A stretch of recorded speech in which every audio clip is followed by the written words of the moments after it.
Good evening, ladies and gentlemen. My name is Maxine McKew, and it's my pleasure, on behalf of the Wheeler Centre and the US Studies Centre, to welcome you tonight to hear from the multiple Pulitzer Prize-winning author Tom Friedman. Since the late 1970s, Tom has been a reporter and a columnist for one of the world's great newspapers, the New York Times. Now based in the Times Washington Bureau, he occupies the office that once belonged to William Safire. He has joined us tonight to talk about the themes in his new book, That Used to Be Us. Tom grew up in St. Louis Park in Minneapolis in the 1960s. He came of age at a time when American supremacy was a given, and the nation's technological, manufacturing and educational edge, the envy of the world. We all remember the teacher who opened our eyes to a wider world, and I think we can say that Tom hit pay gold when he signed up for Hattie Steinberg's Introduction to Journalism class at St. Louis Park High. In remembering her, Tom has written, "She was a woman who believed in getting the fundamentals right. Not simply how to write a lead or to accurately transcribe a quote, but more important, how to comport yourself in a professional way and to always do quality work." Well, there would still be countless Hattie Steinbergs in the American school system. But as Tom has documented, it's the students in countries now such as South Korea, Finland and China who now lead the way in international educational rankings. The need to reboot American education is a recurrent theme in Tom Friedman's writing. So much so that he has said that if he were starting out again today, as a young reporter, he would want to be the education correspondent for the Times, as he sees this as an issue of national security. Well, for my part, I'm very glad that Tom started where he did. After studying Arabic and Middle East history at Brandeis and Oxford, by the 1980s, Tom was covering the bloody tribal conflicts in Lebanon. Dodging bullets and bombs, he would send his copy back to New York via telex. Those were the days when Googling was something that only babies did.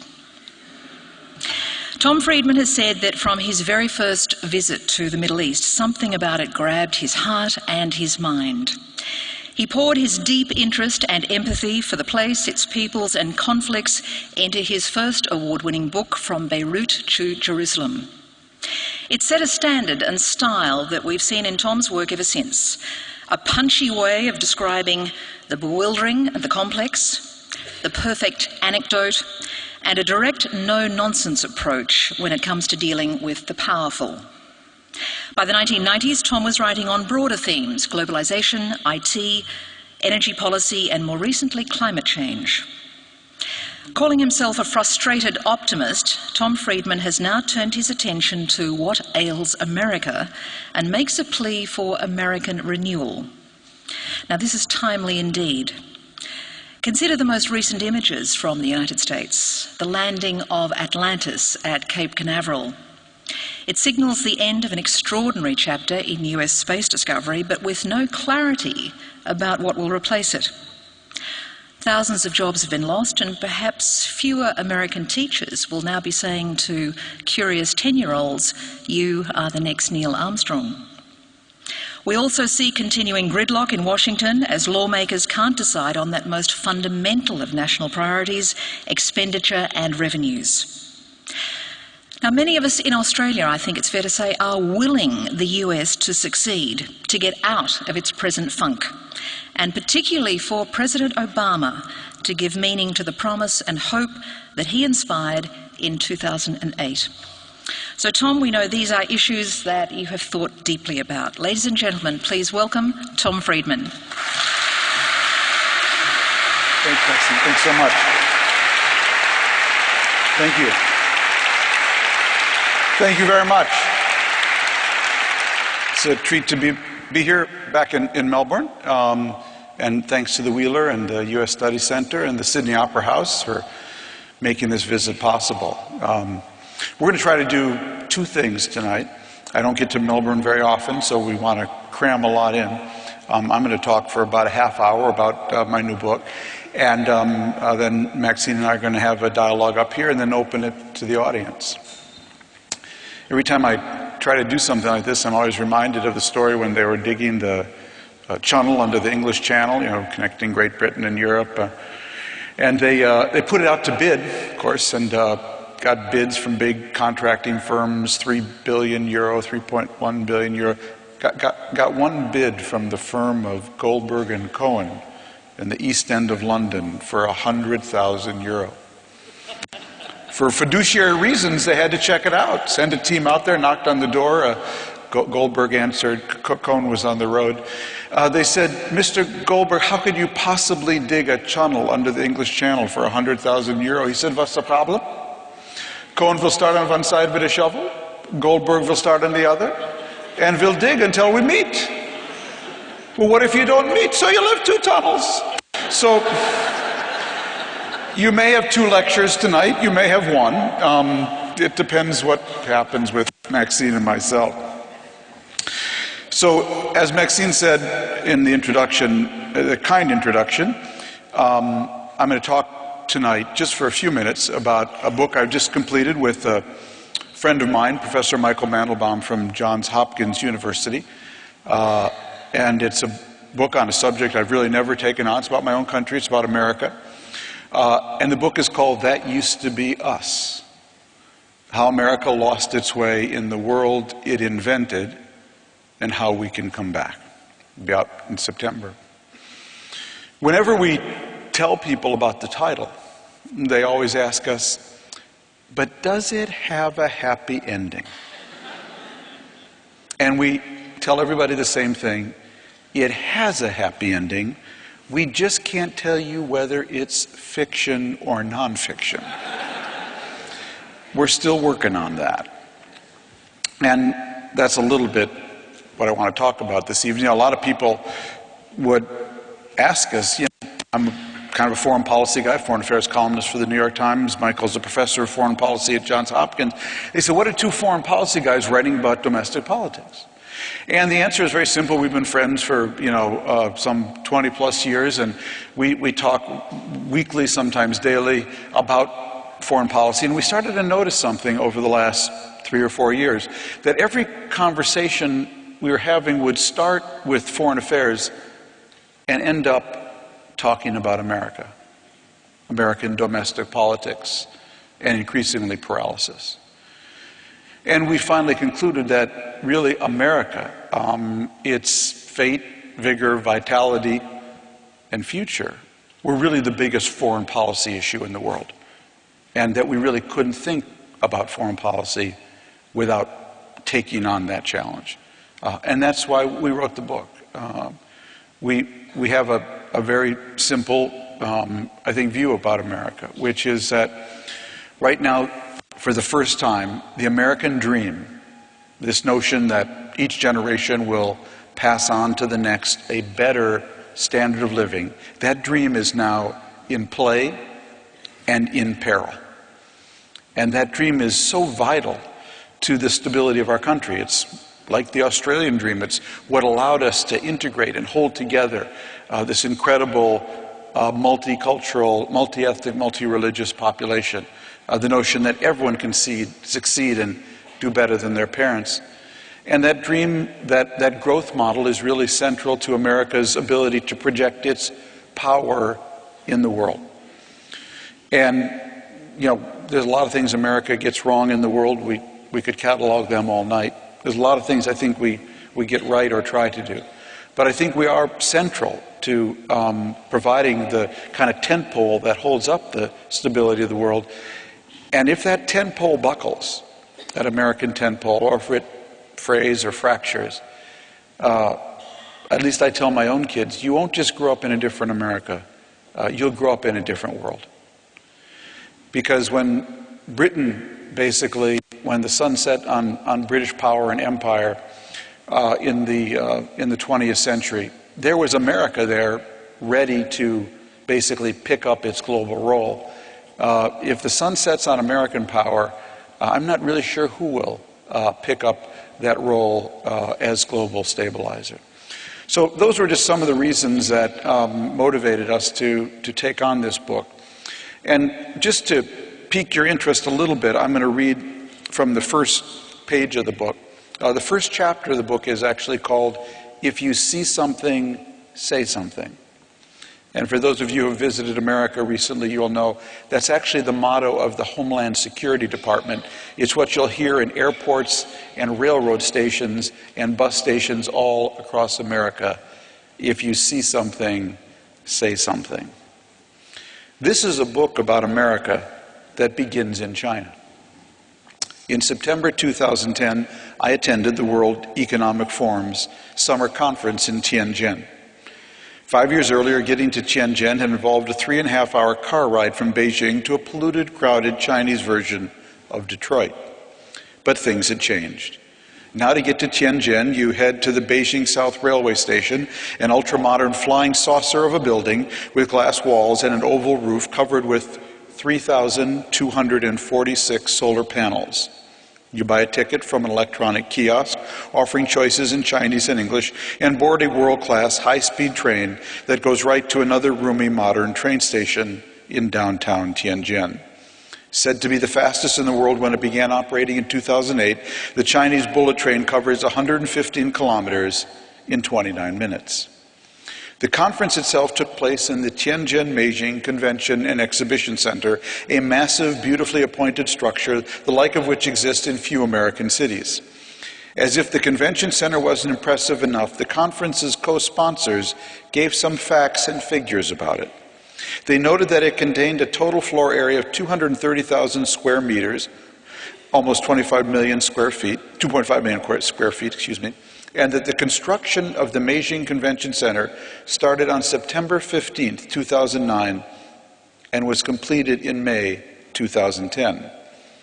Reading that line, I started counting on my fingers. Let's see, September, October, November, December, January, 8.5 months. Returning home to Maryland from that trip, I was describing the Tianjin complex and how quickly it was built to my co-author, Michael, and his wife, Anne. At one point, Anne interrupted, "Excuse me, Tom, have you been to our subway stop lately?" We all live in Bethesda, Maryland, outside Washington, D.C., and often use the Washington Metro subway to get to work. I had actually just been in the Bethesda station and knew exactly what Anne was talking about. The 2 short escalators there had been under repair for nearly 6 months. While one was being fixed, the other was closed and had to be shut off and converted into a 2-way staircase. At rush hour, this was creating a huge mess. Everyone trying to get on or off the platform had to squeeze single file up and down one locked-down escalator. It sometimes took 10 minutes just to get out of the station. A sign on the closed escalator said that its repairs were part of a massive modernization project. What was taking this modernization so long? We investigated. A spokeswoman for the Washington Metro Authority told the Maryland Community newspaper that repairs were scheduled to take about 6 months and were on schedule. Mechanics needed 10 to 12 weeks to fix each escalator. A simple comparison made a startling point. It took China's Teta Construction Group 32 weeks to build a world-class convention center from the ground up, including giant escalators in every corner, and it was taking the Washington Metro crew 24 weeks to repair 2 tiny escalators with 21 stairs each. On November 14th, the Washington Post ran a letter to the editor from Mark Thompson, who wrote the following: "As someone who has ridden Metro for more than 30 years, I can think of an easier way to assess the health of the escalators. For decades, they ran silently and efficiently, but over the past several years, when the escalators are running, aging or ill-fitting parts have generated horrific noises. That sounds to me like a Tyrannosaurus Rex trapped in a tar pit, screeching its dying screams." The quote we found most disturbing, though, came from Maryland Community News. It said that long lines at rush hour had caused the seemingly endless Metro repairs. "My impression standing on line is people have sort of gotten used to it," said Benjamin Ross, who lives in Bethesda and commutes every day. People have sort of gotten used to it. Indeed, that sense of resignation, that sense that, well, this is just how things are in America today, that sense that America's best days are behind it and China's best days are ahead of it, have become the subject of water cooler, dinner party, grocery line, and classroom conversations all across America. So do we buy this idea, increasingly popular in some circles, that Britain owned the 19th century, America dominated the 20th century, and China will inevitably reign supreme in the 21st century? No, we do not. And we have written this book to explain why no American, young or old, should resign himself or herself to that view. The two of us are not pessimists when it comes to America or its future. We are optimists, but we are frustrated. We are frustrated optimists. The title of this chapter, If You See Something, Say Something, is appropriate. This is the mantra that the Department of Homeland Security plays over and over on loudspeakers in airports and railroad stations around the country. Well, we have seen and heard something, and millions of Americans have too. What we have seen is not a suspicious package left under a stairwell. What we have seen is hiding in plain sight. We've seen something that poses a greater threat to our national security and well-being than Al-Qaeda does. We've seen a country with enormous potential falling into the worst sort of decline, a slow decline, just slow enough for us not to drop everything and pull together to fix what needs fixing. This book is our way of saying something about what is wrong, why things have gone wrong, and what we can and must do to make them right. So that's basically how the book begins. Now, we argue that America today faces four great challenges. And I think many in Australia will resonate with these. The first is adapting to the IT revolution. Adapting to the IT revolution. The second is adapting to globalization. The third is managing our whole entitlements, deficit, and debt issue. And the last is energy and climate and the challenges and opportunities they face and pose. I'm not going to talk about all four. I want to focus on the first one, because the first two actually, because they actually merge. That is, the IT revolution and globalization actually merge into one challenge. Because globalization drives more IT revolution drives more globalization, and together they are actually hyper-flattening the world and fundamentally changing the workplace and therefore the demands on education. So let's talk about that just for a few minutes. What's actually going on in the world today? What is the big trend?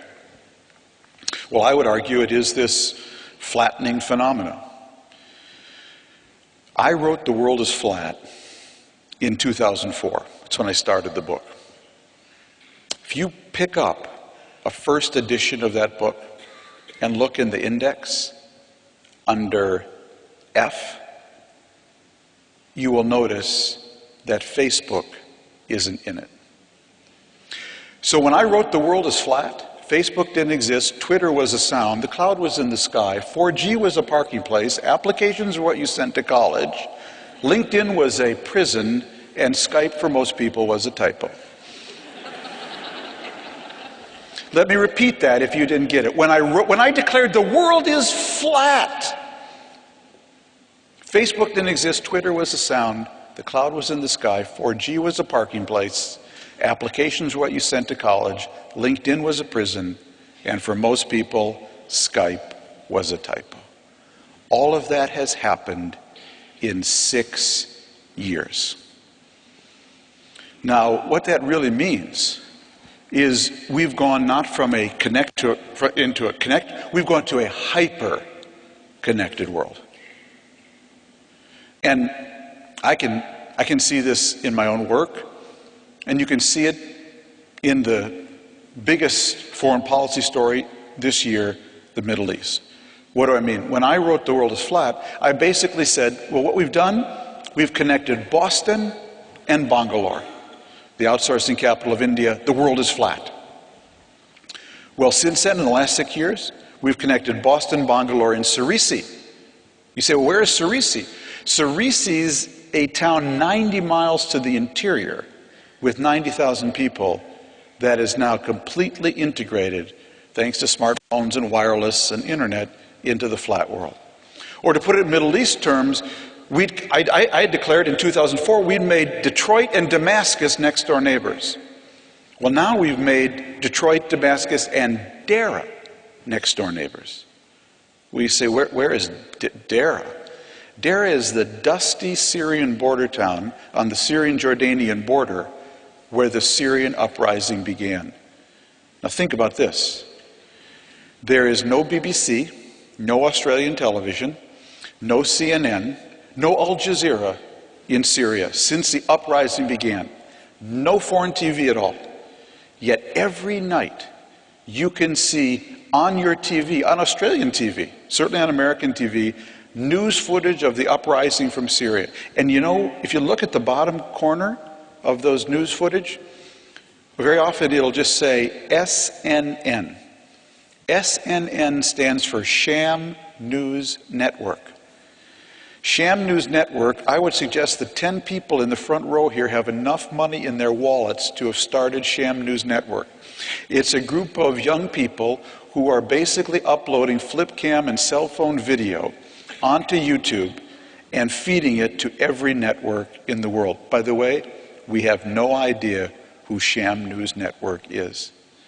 Yet they are telling the whole story from Syria, beginning in a dusty border town called Dera that 6 years ago was not connected. So that's really what's going on. I would argue that's the biggest trend in terms of the IT revolution and globalization, this hyper-connecting of the world. And I see this everywhere. I was in India last year and I came across an article in the Hindustan Times that really struck me. It said the following, that a Nepali telecommunications firm had just started providing third-generation mobile network service, or 3G, at the summit of Mount Everest, the world's tallest mountain. This story noted that this would allow thousands of climbers and trekkers who throng the region every year access to high-speed internet and video calls using their mobile phones. Following up on this story, the BBC observed that this was a far cry from the days in 1953 when Edmund Hillary first climbed Mount Everest and used runners to carry messages from his expedition to the nearest telegraph office. I can already hear the phone calls. Mom, you'll never guess where I'm calling you from. That's the hyper-connecting of the world. But here's how it starts to show up in education. My wife is here, my wife Ann, who grew up in Iowa, and my mother-in-law went to a small college, liberal arts college, great liberal arts college in central Iowa, 1,600 students, called Grinnell College. Very, very well-known and popular school in the Midwest. She later, as an adult, became chairman of the board, my dear mother-in-law. Well, here's a story that appeared in the New York Times a couple months ago.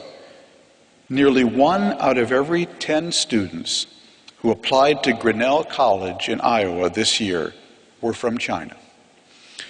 Grinnell is a small liberal arts college with 1,600 students. Half of Grinnell's applicants from China had perfect 800 scores on their math SATs. So what does all this mean? Everest, 1 out of 10 students applying to Grinnell with perfect math scores. Dara. Well, what it means is that the world is getting hyper connected, and more employers now have access to high quality talent, high quality outsourcing, high quality automation, high quality robots. And so, in effect, the whole global curve is rising. The whole global curve is rising. And what this is doing to the labor market is something that labor economists in their jargon speak of and describe as skills-biased polarization. So skills-biased polarization means if you have critical thinking and reasoning skills and can operate technology and manage that, If you're at the high end of the labor market, you're going to be fine. If you're at the local end of the labor market, you're a butcher, a baker, a candlestick maker, you'll be fine. If you're in the middle, you're under more pressure now than ever before.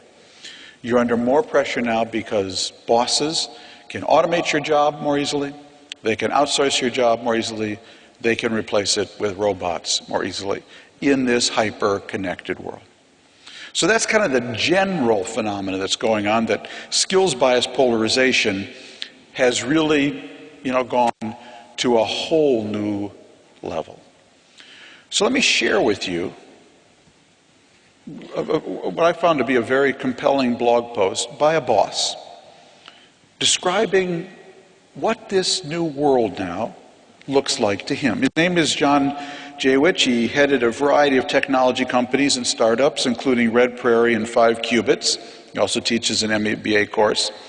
And here's how he described what the workplace looks like to him as a boss. I'm in the business of killing jobs. I kill jobs in 3 ways. I kill jobs when I sell. I kill jobs by killing competitors. And I kill jobs by focusing on internal productivity.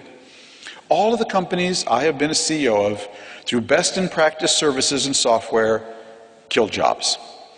They eliminate jobs by automation, outsourcing, and efficiencies of process.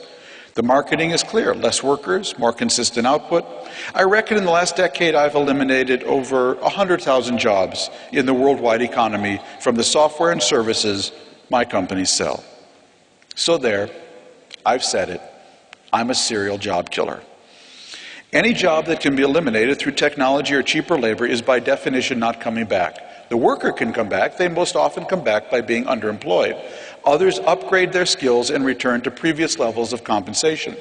But as a whole, the productivity gains over the last 20 years have changed the landscape of what is a sustainable job. So what then is a sustainable job? The best way I can articulate that, says Jawich, what is a sustainable job, is to tell you, as a job killer, a sustainable job is a job I can't kill. I can't kill creative people. There's no productivity solution or outsourcing that I can sell to eliminate a creative person. I can't kill unique value creators. A unique value creator is, well, unique. They might be someone with a relationship with a client. They might be someone who is a great salesman. They might be someone who has spent so much time mastering a market that they are subject matter experts. That's a not untypical employer today, telling you about the job market. Embedded in his comments, though, is a very important message. Because in the old days, labor economists would have told you, well, you want to be either high-end, what they call non-routine worker, a doctor, a lawyer, a professor, a scientist, hopefully a columnist at the New York Times. Or you want to be a local non-routine worker. Again, the butcher, the baker, the candlestick maker. But you don't want to be routine, because any job that can be described by an algorithm can now be outsourced. But here's what's changing. It's not enough anymore to just say, I'm non-routine. I'm a columnist. I'm a lawyer. Non-routine. No, now you have to be creative, non-routine. Just to think you can show up, that's not here anymore. So think about me. I inherited, people look at me and say, very easy for you to say. I inherited James Reston's office at the New York Times, a great columnist and editor from the 60s and 70s. Now, I would suspect that Mr. Reston woke up in the 60s and 70s and came to work asking himself, I wonder what my 7 competitors are going to write today. I wonder what Lippmann is going to write. I wonder what Alsop is going to write. I do the same thing. I come to work and I say, I wonder what my 70 million competitors are going to write today. If I write something from Australia, I know how many Australian bloggers may comment on it, look at it. If I can't add value, if I can't just not be a columnist, if I can't be a creative columnist, if I can't bring something extra to this job anymore, just being a columnist will not cut it anymore. I started to think about this at the height of the subprime mortgage recession in America, when my wife and I were having dinner with my wife's best friend, whose husband manages a big national law firm based in Washington, D.C. And I said to him, Jeff, what does the subprime crisis mean for your law firm? He said, oh, we're laying off people. I said, that's interesting. Who gets laid off first? He said, well, it's not who you'd think. It's not who you'd think. The people who are getting laid off are the people who, when we were in a bubble and we had a lot of work, we took that work, we handed it to them, they did it fine, and they handed it back. Some of them are gone now. The ones who are staying are those who came to me and said, you know, Jeff, we could do this old work in a new way. Or we could do new work in a new way. And there's an important message in that bottle. Because what we did when we did this book is we actually just went around to employers and asked them, what are you looking for in employees today? Went to high-end white-collar, Jeff, the lawyer. Went to low-end white-collar, an outsourcing firm. Went to blue-collar, DuPont. And we went to green-collar, the biggest employer in America, the U.S. Army. And you know what was interesting? They all said the same thing. We're looking for people who have critical reasoning and critical thinking skills in order to get an interview. Yeah, all that stuff, that non-routine stuff, that's now table stakes. What employers are actually looking for now is not only people who can do those non-routine tasks, but people who can invent, adapt, and reinvent the job. Because in a world this hyper-connected, jobs are changing so fast, and businesses are changing so fast, that they not only want people who can do the job, they want people who can adapt, invent, and reinvent the job. One of my favorite interviews was with Martin Dempsey, who was then the general running the U.S. Army Education Corps. You may have read, he's since been actually promoted to chairman of the Joint Chiefs of Staff, our highest military office. But what's more important about Martin Dempsey is Martin Dempsey was the U.S. commander who took Baghdad from Saddam Hussein in 2003 with the 1st Armored Division. Some 5 years later, he found himself as our CENTCOM, acting CENTCOM commander, our overall Middle East commander, and he was visiting a forward base in Afghanistan, in the Hindu Kush, run by a captain. And General Dempsey told us that when he sat down with that captain, he realized that that captain in that forward base had access to more intelligence and more firepower than he, Martin Dempsey, had when he took Baghdad from Saddam Hussein 5 years earlier. Therefore, how we educate and train that officer and what we demand of him or her is going way, way up. The curve has moved way, way up. So what it means for the education and the challenge we face today is we have a twofold challenge. We've got to lift the bottom to the average, take those living in disadvantaged neighborhoods and communities and lift them to the average. But at the same time, we have got to raise our average so much higher.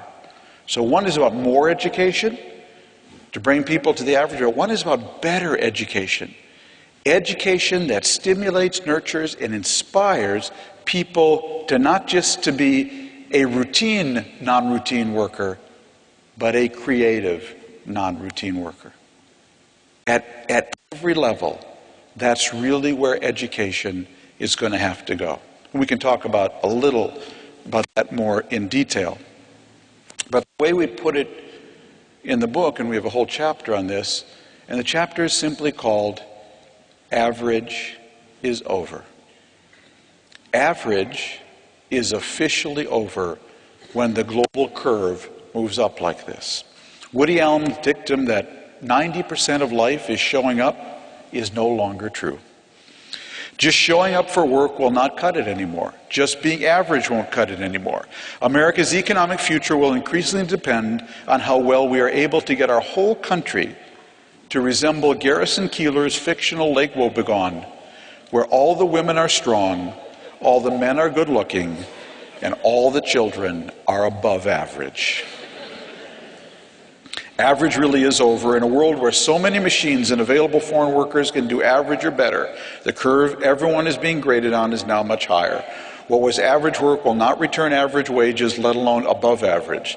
The old saying that if all you ever do is all you've ever done, all you'll ever get is all you ever got, is also no longer applicable. Now, if all you ever do is all you've ever done, most likely all you'll ever get is less than you've ever got, given the hyperconnecting of the world. And so what it means is everyone, me, you, has got to find their extra. Now, everyone's extra is going to be different. For me, hope it'll be writing a better column. For someone else, it will be maybe inventing some software. For someone working in a nursing home, it may be engaging with elderly people in a way that truly brightens their day. How many of us who have an elderly parent or relative in a nursing home, and you come there and you find there's that one worker who really does put a smile on mom or dad's face every day? How much is that worth? How often would we pull aside the manager and say, you know what, Sue, I want Sue to work with Dad every day, and I'll pay a little extra for that. Every one of us is going to have to find our extra. And what education is going to have to be about is nurturing, teaching, and inspiring people to be their own startup. My friend Reid Hoffman is about to come out with a book that I wrote about recently, which I really like. It's called The Startup of You. And all of us, in a way, are going to have to think like startups to find our extra. Let me end by just making a couple of points about how one finds this extra. That a good exercise to go through in thinking about how we educate people to find their extra and how we educate our kids to understand that this is the world they're going into is think like an immigrant, think like an artisan, and think like a waitress. Those are my 3 pieces of advice for my kids. Every American worker today should think of himself as an immigrant. What does it mean to think like an immigrant? It means approaching the world with the view that nothing is owed you, nothing is given, that you have to make it on your own. There is no legacy slot waiting for you at Harvard or the family firm or anywhere else. You've got to go out and earn or create your place in the world, and you have to pay very close attention to the world in which you are living. That's what immigrants do. As with all immigrants throughout history, all Americans now find themselves, all Australians now find themselves, in new and in many ways unfamiliar circumstances in this hyper-connected world. In important ways, in the hyper-connected world of the 21st century, we are all immigrants. It's a very good mindset with which to approach the job market. But everyone also should think of themselves as an artisan. That's the argument of Professor Lawrence Katz at Harvard. He's a labor economist, and Larry argues that artisan was the term used before the advent of mass manufacturing to describe people who made things or provided services with a distinctive touch and flair in which they took personal pride, which was almost everyone prior to the Industrial Revolution. The shoemaker, the doctor, the dressmaker, the saddle maker. Artisans gave such a personal touch to whatever they did, they often carved their own initials in somewhere. They lived in a world where they were all defined by their extra. Again, it's a good mindset to have for whatever job you're doing. Would you want to put your initials on it when it's done. Finally, think like a waitress. So in August 2010, I was back in Minneapolis, my hometown, having breakfast at the Perkins Pancake House with my best friend, Ken Greer. It was 7 in the morning, and he ordered 2 scrambled eggs and fruit, and I ordered 2 scrambled eggs and 3 buttermilk pancakes.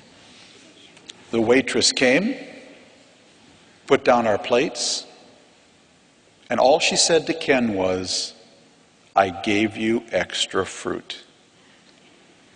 She got a 50% tip from us. Because she didn't control much, but she controlled the fruit ladle. That was her extra. So whether you're the waitress or the artisan or the new immigrant, all of us have got to think about what is the extra we can bring to what we do. Because we're basically entering a world in which the old model of countries, developed and developing, that's over. That's like so round world. Okay?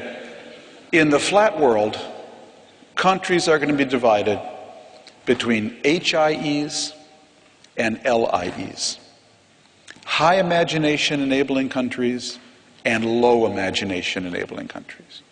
You see, if I've got this, the spark of an idea now, something extra, I can actually go to Delta in Taiwan and they'll design it for me. Skip over to Hangzhou and Alibaba, we'll find me a cheap Chinese manufacturer. Pop over to Amazon.com and they'll do my delivery and fulfillment. Go to Freelancer.com, they'll give me my logo, and Craigslist, I'll find my accountant. They're all commodities, except this. And you want to have a country where everybody is doing this. Because the world really is going to be divided between high imagination enabling and low imagination enabling. I want America, and you want Australia, to be an HIE. Let me stop there and invite up the... Thank you. Thank you.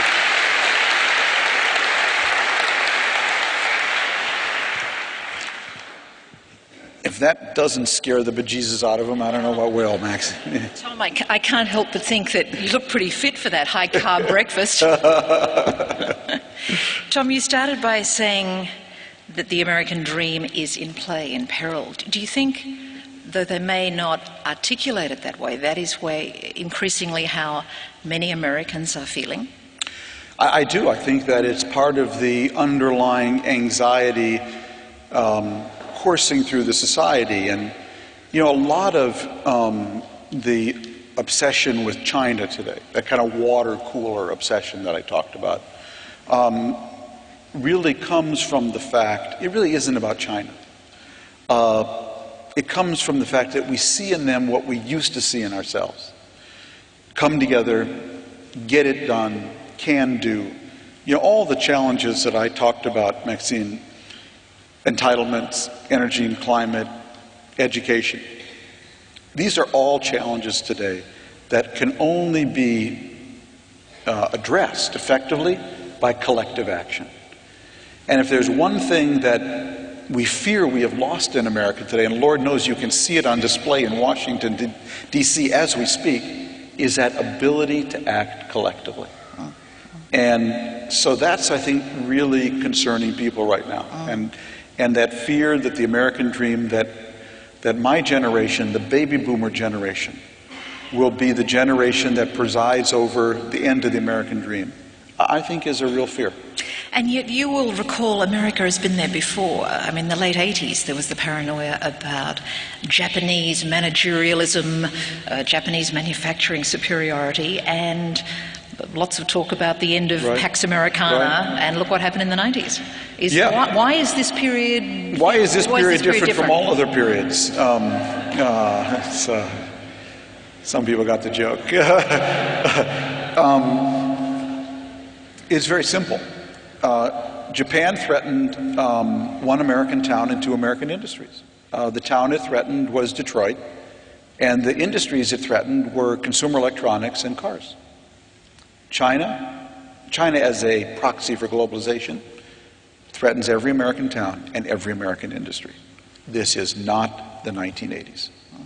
Now, I will tell you, though, Maxine, that our book really is not about China. As you know, you've seen the figures really just in that introduction. Because I am not of the view, well, Britain owned the 19th century, America owned the 20th century, China will inevitably dominate the 21st century. I am not of that view. I don't think America or Australia or anybody else is going to automatically, dominate the 21st century. We got to earn it. We got to work for it. But I'm not ready to cede the 21st century to anybody yet. And my grandmother in Minnesota, Grandma Friedman, she used to have a saying. She used to sit in her rocking chair in the cold Minnesota winter, and Grandma Friedman used to say to me, "Tommy, never cede a century to a country that censors Google." She didn't say that. Really, I swear to you. She didn't say that. I swear to you, Grandma Friedman used to say that. Never cede a century to a country that censors Google. And the reason why goes back to HIEs and LIEs. See, censoring Google is a proxy for this. It's a proxy for limiting people's imagination. Well, I'll tell you what I heard tonight, and it wasn't from Grandma. It was a report about the debt ceiling crisis, the imbroglio, and the chief commentator in this news report was Chinese. I thought that was a sign of the times. Yeah, now, tell us about that, Tom. I mean, what is the end game here? What's going on?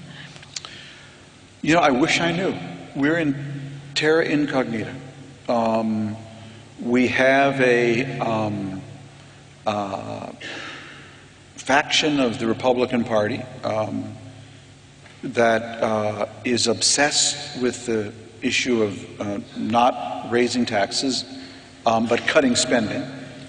And they really propelled the Republican Party into power. They really were the engine, the Tea Party, that brought them in. And John Boehner now, the Speaker of the House, the leader of the Republican majority in the House of Representatives, is trying to get them to agree to just the minimal deal. And as when I left my hotel, they still hadn't. I mean, there is a Taliban quality to this minority, and I am not fans of these people. My view of the Tea Party is that they're really the tea kettle party. They're about letting off steam. But steam without an engine will not take you anywhere. If their concern is fiscal rectitude, I want to know, where were they when George Bush was racking up the debt? Yeah, I mean, it's a lot of people have made that point. I mean, that the amount of debt, that Obama is responsible for, and has only been there for 2 years, is a fraction, and much of it is derivative of the crisis that he inherited. There's something very troubling about this, because there is a sense that one fears that what these people are really out to do is to destroy Obama's presidency, And I don't think some of them are innocent of that intention. And so I don't know how this is going to play out. We haven't seen this before. There's almost, again, a suicidal. Some of them know they're never going to get reelected, that this was a freak how they got in. And some of them don't care if they get reelected. And so forget me reasoning with them. John Boehner seems to be having a hard time getting through to them. And so I find it very troubling. I find it very troubling. It points to the wider issue, and you touch on this in your book, Tom, and that is that you make the point you come from a state that produced people like Eugene McCarthy, Mondale, other Republican centrists. Right. It begs the question, can a viable political centre be recreated in America today? Well, we talk about this in the book because we have a chapter on politics, and you see so many things have come together to conspire against the political center. You have, thanks to Google Maps now, the gerrymandering of districts down to the atomic level.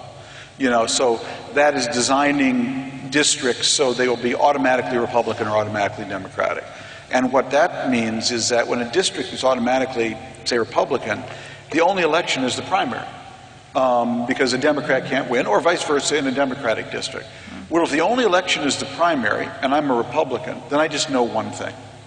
And you know this, Maxine, you know, from your own political career, that the only thing that can defeat me is someone to my right. Okay, if I'm a Republican in a safe district, the only thing I have to fear is a challenge from another Republican. And that can only almost likely come from my right. Same for a Democrat, it can only come from my left. So what that means is it produces a Congress of people who hew farther and farther to the left or right to basically survive politically.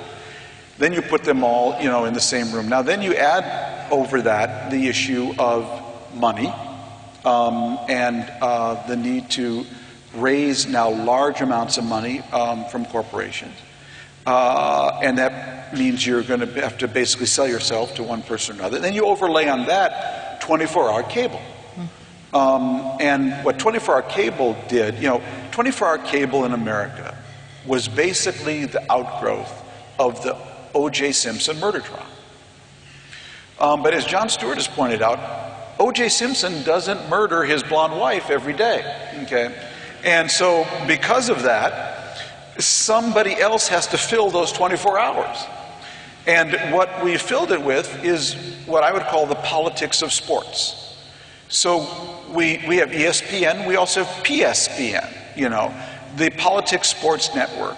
And the way you get on PSPN is by saying outrageous things. I mean, Michelle Bachmann, that's how she rose to, all that's missing for some of these people is a Tarzan outfit, and they would be well qualified for all-star wrestling. So now you put all these together, the media dimensions, the money dimensions, the gerrymandering dimensions, and you start to imagine like what the Continental Congress would have sounded like with CNN there, and cable TV, and people shoving a microphone in Ben Franklin's face, and how do you feel about small states? And then he's on Fox TV and they're denouncing him, and it's a scary thought. So I guess the point, how are you going to do the rebuilding that you have argued about in the book while you're still shouting at each other? Well, one of the things we've argued is that we need shock therapy. Like we advocated shock therapy for the Soviet Union at the end of the Cold War. We're the ones who now need shock therapy. And the shock is going to come in one of two ways. And this takes us back to the debt argument. You see, we can either deal with this debt issue like going to the dentist, getting a rotten tooth removed with Novocaine, with the caring and gentle and professional hands of your dentist. That would be Republicans and Democrats coming together around a rational plan. If we don't do that, the tooth will come out, but the dentist will be the market. Now, having the market remove your rotten tooth, that's like having your dental work done by a caveman with stone tools. The tooth will come out, but probably will 4 others around it, and there'll be blood everywhere, And that's basically what we're courting now. So the tooth will come out. The debt issue will be resolved. Have no doubt about that. The only question is, do we do it by collective action, or does the market do it? But the tooth is coming out. I want to come to your points about work and education, but of course you talk and you make a plea really for America to reconnect with the greatness of its past, with the nation building that's produced the America of today through public-private partnerships, and you give many examples of that. I guess the question has to be, who are the political figures in the landscape today who will argue that case? Well, I really think, to just bring the audience in on this argument of the book is that, we argue actually that in America we had a formula for success. We actually have, it's against the law to say this in America, but we actually have industrial policy in America. We didn't call it industrial policy. But we actually had a formula for success, and it was built on 5 basic pillars. It was educate the population up to and beyond whatever the level demanded of the technology of the day. Whether it's universal primary education when we had agricultural economy, or universal high school education as we moved into the Industrial Revolution, and now in a knowledge economy, obviously, post-secondary education. It also included, second pillar was infrastructure, build the best infrastructure, roads, airports, telecommunications. The third was immigration. Attract the world's first-round intellectual draft choices to your shores, where they will start new companies, and also at both the high end and the less skilled end, bring enormous energy to your society. The fourth was rules. You've got to get your rules and regulations right. The rules to incentivize risk-taking, but rules also to prevent you from recklessness. And those are really critical.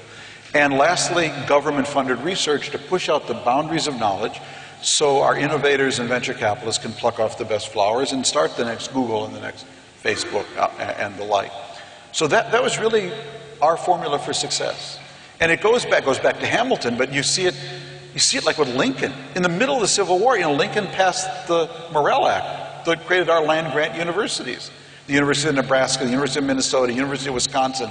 That was in the middle of the Civil War.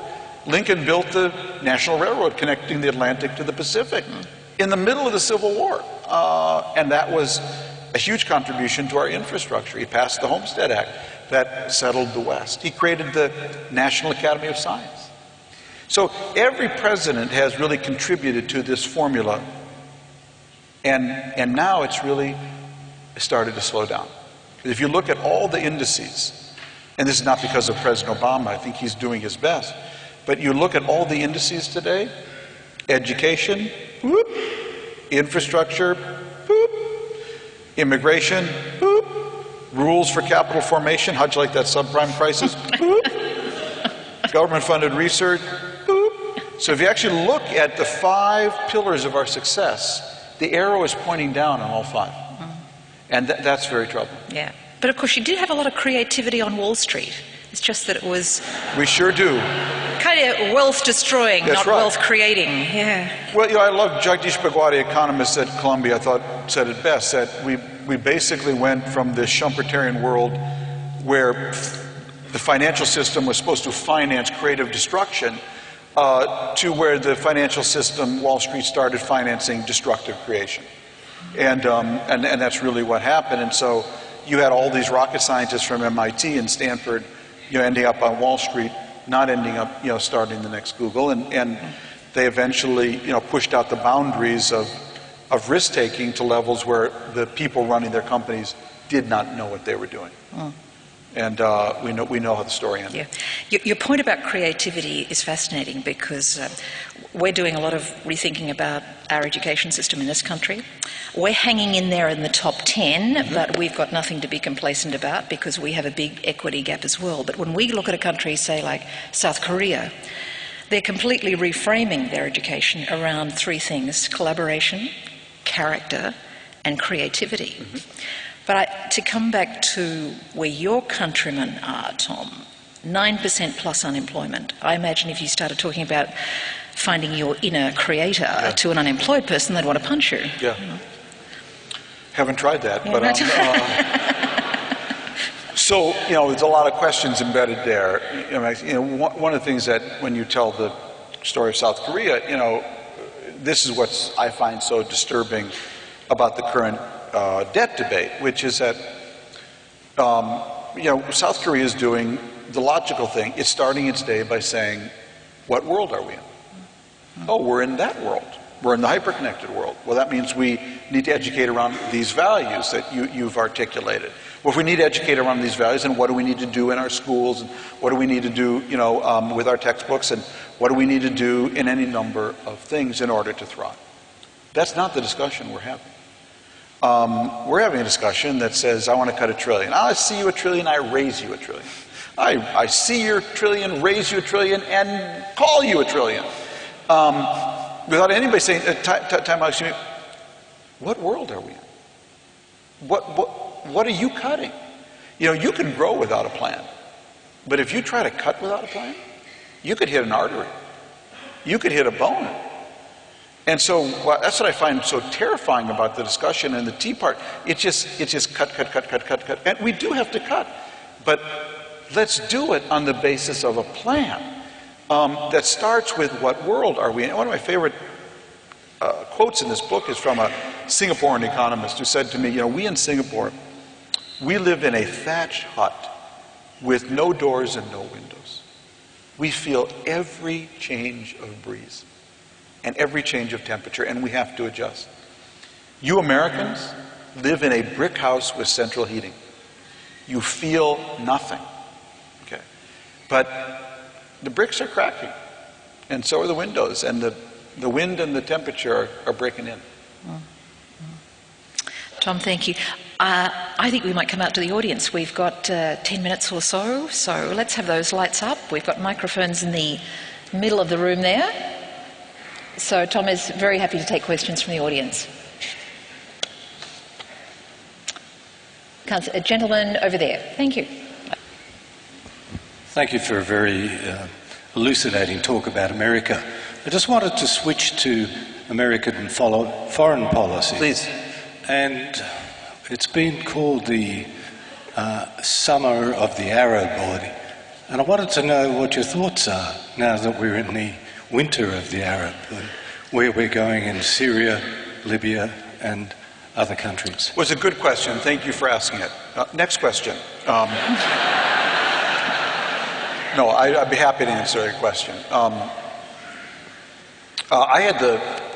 So I was actually working on my book. I was on leave went on leave in January, and I went out to actually Singapore to study their school system. I went to the Davos thing to interview a bunch of people, and while I was in Davos, the Egyptian revolution really started to gain momentum.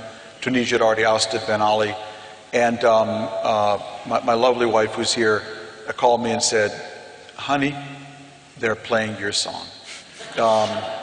You have my permission to go." So I turned around in Davos, actually went to Israel, West Bank, Jordan, and then Egypt, and I was in Egypt for the revolution in Tahrir Square. And it was a privilege to be there. It was really, I will tell you, the most fascinating story I've ever covered. And the reason it was so fascinating, I'm going to start with Tahrir, and I'm going to give you a long answer because it takes a little explaining. The reason it was so fascinating is because it was so apolitical.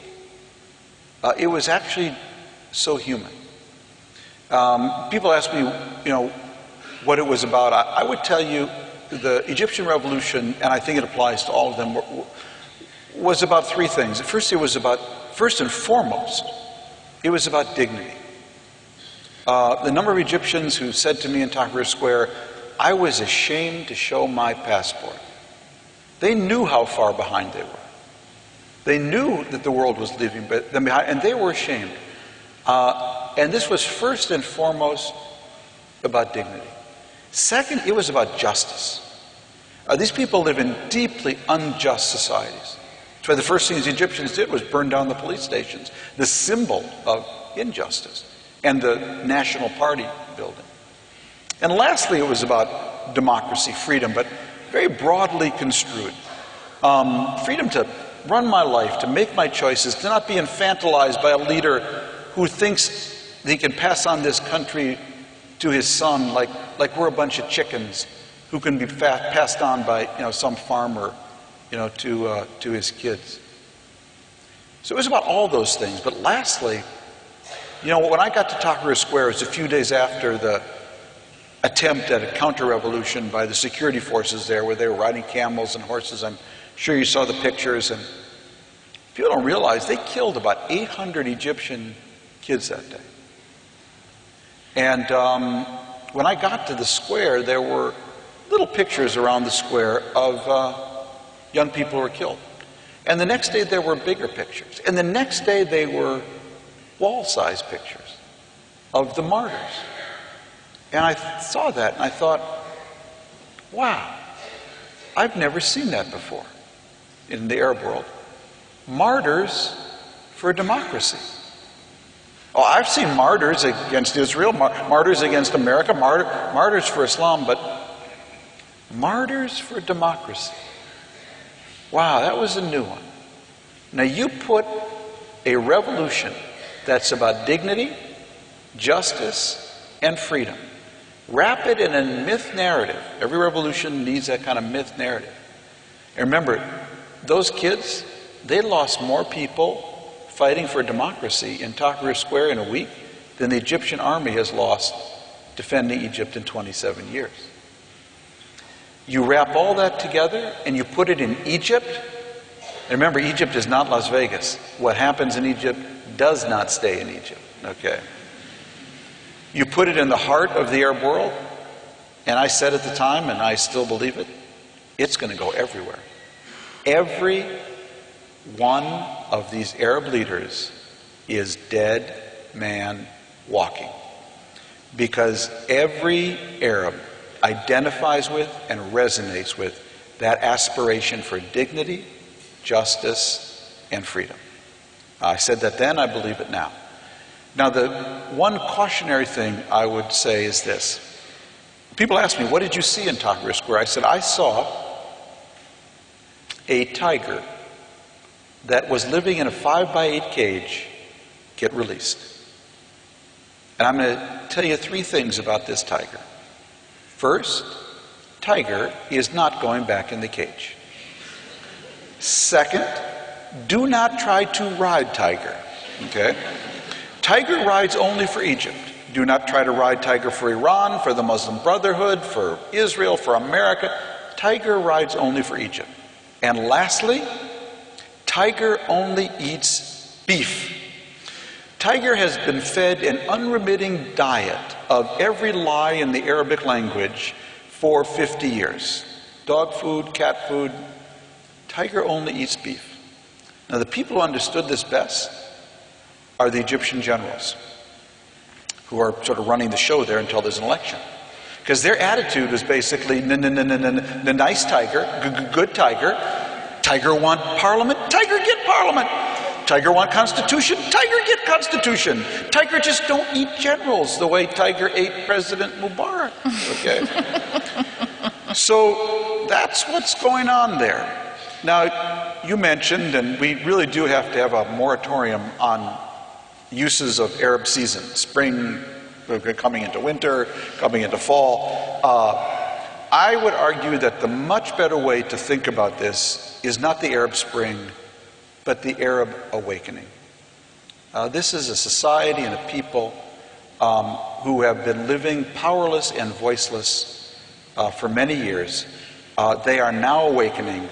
This is going to take at least a decade or two to sort itself out. We will go through the whole cycle of spring, fall, winter, and summer 15 times before this is done.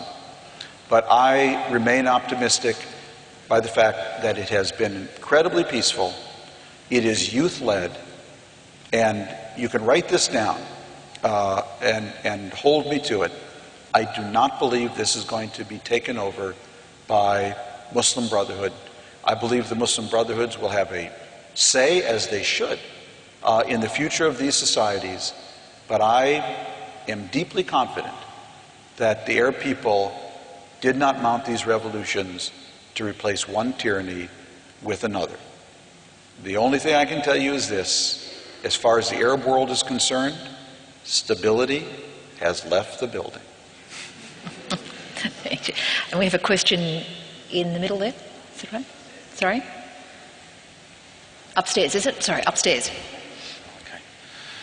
Hi, sticking to the topic of the Middle East and American... Where are you? Right up in the, balcony there. Sticking to the topic of the Middle East and American foreign policy, I suppose quite into his term as president, Obama recently spoke about his vision for, the classic conflict of the Middle East, and that is the Palestinian-Israeli conflict. And there he spoke about a two-state solution and a future Palestine. His vision was followed very quickly by a visit to the States by the Israeli Prime Minister Netanyahu, who addressed Congress. And his address to Congress was basically a rejection of Obama's policy, and he got 22 standing ovations as he did that. To what extent does American foreign policy let down America these days? Is it really serving the interests of America as a nation? That's the question. Yeah, that's certainly, Obama got 22 standing ovations, which only proves to you, in the U.S. Congress, you can read the phone book and get any kind of ovation there. So, with a strong enough, lobbying background. Look, I'll be really honest with you. It's very sad to me at the time that the Arab world is going through this revolution that Israel has really one of the most unimaginative, ingrown, inbred governments it's ever had in its history. And you know, one of the things about dealing with the Middle East from an American point of view is that you know, if you want to be a peacemaker in the Middle East, you gotta be willing to risk political capital, and otherwise just don't come. You know, you got to be able to take on, you know, the Israel lobby and certain conservative Jewish voices that are going to really oppose you on anything you do. And I just don't see Obama and Hillary doing that. I mean, you know, Hillary and Clinton announced, you know, demanded a freeze on settlements. And then we said, well, not exactly freezing, but very low temperatures, you know, and you know, and sort of went on, you know, from there. And so my view, I'll tell you quite honestly where I'm kind of at on this. I really, we're just going to have to let this play out in this sense. You know, when does the Middle East, I say this speaking as an American, when does the Middle East really put a smile on your face? So if I ask myself as an American, someone who follows this issue, when does the Middle East put a smile on my face? Oh, the Middle East put a smile on my face when Sadat went to Jerusalem. That really made me smile. Oslo, when Israelis and Palestinians worked out a peace agreement in Oslo. The Arab awakening in Anbar province in Iraq, which turned the tide of the war there against Al-Qaeda in Mesopotamia and the rise of the whole Sunni uprising. The Cedar Revolution in Lebanon really put a smile on my face. The Green Revolution in Iran made me smile for days. The Arab Spring in Tunisia and Cairo and Syria and Libya all put a smile on my face. You know what they all have in common? We had nothing to do with any of them. In fact, you know what they all have in common? Most of them, we didn't even know they were coming, okay? And so there's a message in that bottle, you know, which is that, you know, we cannot want it more than they do, and if they want it, it is really self-sustaining. I know what I believe, you know, I think is in Israel's interest if it wants to survive and thrive, as I certainly want it to as a Jewish democracy. It would be to get out of the West Bank, you know, as fast as it could, under the most secure conditions possible. That's always been my view. It remains my view today. But the political facts are we are not going to force Israel to do that. That will only come when it, I think, comes up from the Israeli people. I hope that comes up from the Israeli people under conditions of peace and not under the pressure of a third intifada. But I can't tell you which will be the case. Thanks for your question. Thank you.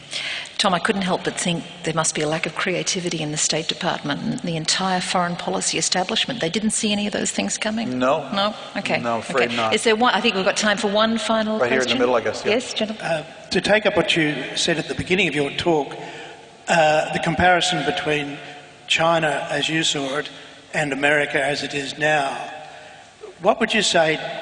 And the other thing I'd like to try and get to at the end of the talk is some sort of view of the future that gives us some hope that the world generally may survive, at least.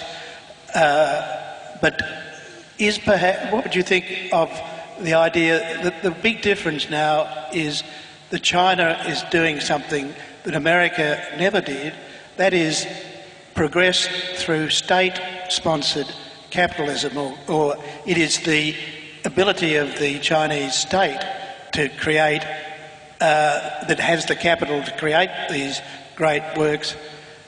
Could that perhaps be the lesson that America may be forced to learn because China's got so much more money now than America? Sure. Lot of questions there. No, important ones. As far as optimism, I do a lot of drugs. And that's what keeps me up. You know, it keeps me high. That's just a joke. Don't tweet that. Okay.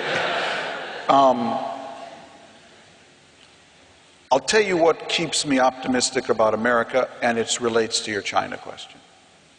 And it's the third to last chapter of the book. Because we kind of go through this whole analysis, and we come back and say, well, we said we were frustrated optimists. We get your frustration, but where from comes your optimism?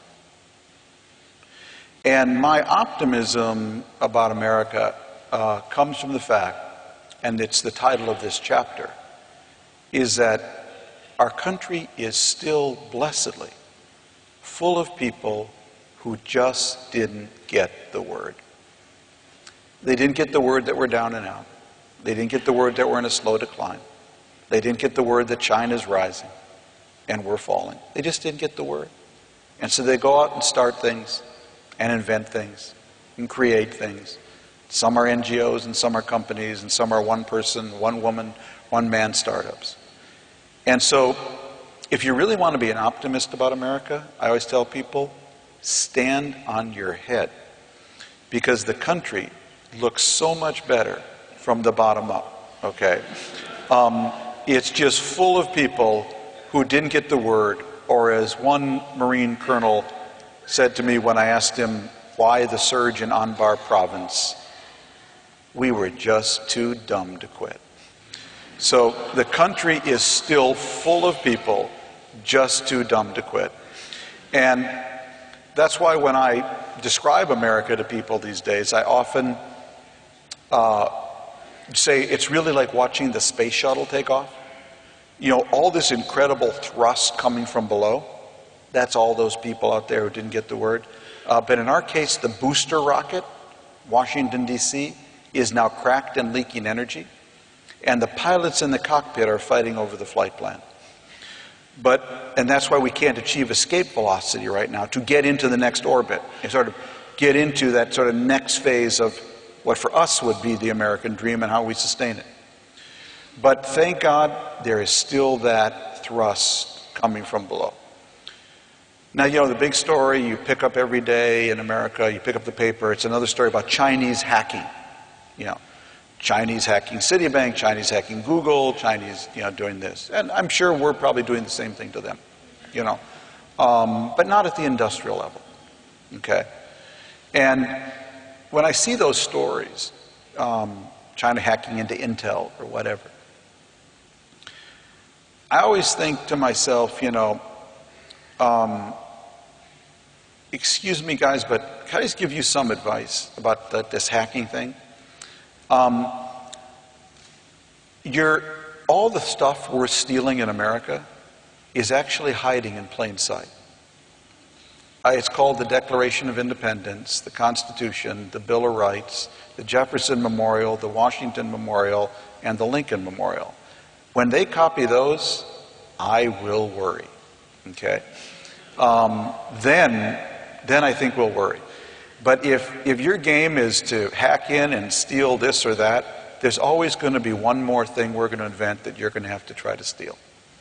So, you know, I truly wish China well. Its fate and future really will affect us all. It'll affect the cost of the clothes we wear, to the value of our currency, to the quality of the air we breathe. I truly wish them well. But the whole theme of our book is that the sources of our success are in us. They are in our history. The history books we need to read are our own. And the country we need to rediscover is America. Thank you very much. Thank you, Tom. Thank you.